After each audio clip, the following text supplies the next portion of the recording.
جو میاں نواز شریف صاحب کے ساتھ والہانہ جو محبت ہے وہ ہمارے لیے باعث افتخار ہے، اور آپ نے انتہائی برے وقتوں میں بھی میاں نواز شریف کا ساتھ دیا اور کسی اور طرف جانے کا سوچا نہیں۔ یہ ایک کسی بھی پارٹی کے قائد کے لیے، پارٹی کے لیے، پارٹی کے کارکنان کے لیے ایک بہت بڑا ایک سرمایہ ہوتا ہے، جس کی جتنی بھی تعریف کی جائے کم ہے۔ آج ہم جو گفتگو کریں گے اس سے پہلے دو تین باتیں میں عرض کرنا چاہتا ہوں کہ الحمدللہ 21 اکتوبر کے بعد میاں نواز شریف صاحب کی واپسی کے بعد پارٹی میں دوبارہ ایک نئی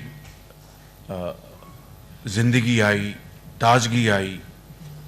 اور جوش اور ولولہ آیا،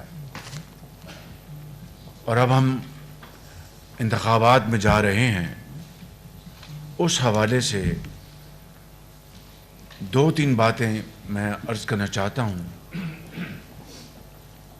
کہ اگر اللہ تعالیٰ نے ہمیں اپنی بے پایاں فضل و کرم سے میاں نواز شریف صاحب کو دوبارہ چوتھی مرتبہ موقع دیا، تو جو صورتحال 2013 سے 17 تک تھی کہ پاکستان کے چاروں طرف ترقی اور خوشحالی کے منصوبے، ان کے اوپر شبانہ روز ان کے اوپر کام ہو رہا تھا، پاکستان کو عالمی سطح پر عزت اور وقار کی نگاہ سے دیکھا جاتا تھا۔ آپ کو یہ بات اچھی طرح یاد ہے کہ جب ہندوستان نے ایٹمی دھماکے کیے تو اس کے جواب میں وزیر اعظم نواز شریف نے جو فیصلہ کیا، اس فیصلے کو مؤخر کرانے کے لیے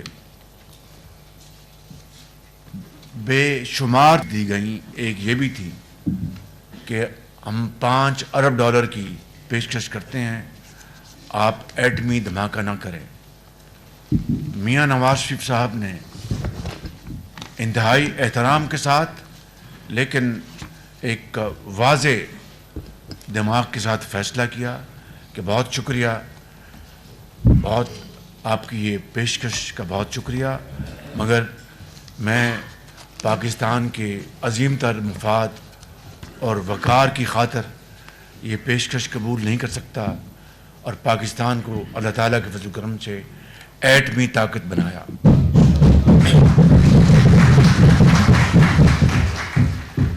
اور پھر آپ نے دیکھا کہ تمام تر رکاوٹیں ڈالنے کے باوجود، اور میں اس کا عینی شاہد ہوں، گواہ ہوں کہ کس طرح ستمبر 2013 میں چین کے صدر پاکستان کا دورہ کرنے والے تھے، اس کو کس طرح مؤخر کروانے کے لیے جو احتجاج اور دھرنے اور لانگ مارچز کا ڈھونگ رچایا گیا،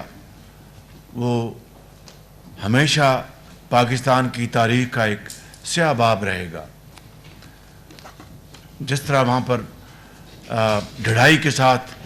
اٹھنے سے انکار کر دیا گیا، اور چینی سفیر کی اور حکومت پاکستان کی اور دوسرے جو پاکستان کے جو خیر خواہ تھے، ان کی تمام تر کاوشوں کے باوجود دھرنے والوں نے، عمران نیازی نے اٹھنے سے انکار کر دیا، دورہ مؤخر ہو گیا، اور پھر جا کر